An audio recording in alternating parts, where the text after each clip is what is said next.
আজকে তৈরি করে দেখাবো বাসায় থাকা অল্প কিছু উপকরণে খুবই দুর্দান্ত স্বাদের একটা ভাজির রেসিপি।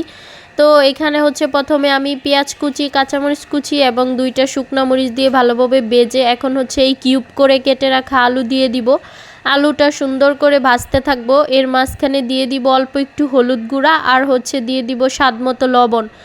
এই 2টা উপকরণ দিয়ে ভালোভাবে মিক্স করতে থাকবো। ভালোভাবে নেড়ে চেড়ে ঢাকনা দিয়ে দিব। ঢাকনা দিয়ে যেন সিদ্ধ হয়ে যায় ভাজিটা।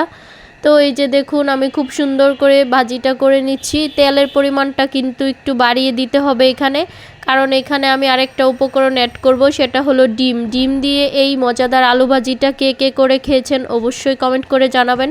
এই ভাজিটা এত মজা হয়েছিল, খুবই দুর্দান্ত স্বাদের একটা ভাজি।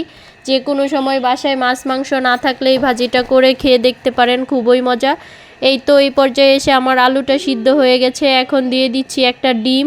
ডিম দিয়ে ডিমের জন্য অল্প একটু লবণ দিতে হবে। এরপর হচ্ছে আমি শেষে একটু জিরা বাটা দিয়ে দিব। আপনাদের বাসায় যদি জিরার ফাঁকি থাকে অবশ্যই জিরার ফাঁকিটা ব্যবহার করবেন। আমার জিরার ফাঁকি শেষ হয়ে গেছে, মানে জিরার গুঁড়া আর কি। এই জন্য হচ্ছে আমি অল্প একটু জিরা বেটে দিয়ে দিচ্ছি। এখন হচ্ছে ভালোভাবে একদম ঝরঝরে করে ভেজে নিব, একদম মুচমুচে করে। খেতে এত মজা হয়েছিল গরম ভাতের সাথে এবং রুটির সাথে। এটা পরিবেশন করলে খুবই মজা করে খেতে পারবেন। ধন্যবাদ সবাইকে, আল্লাহ হাফেজ।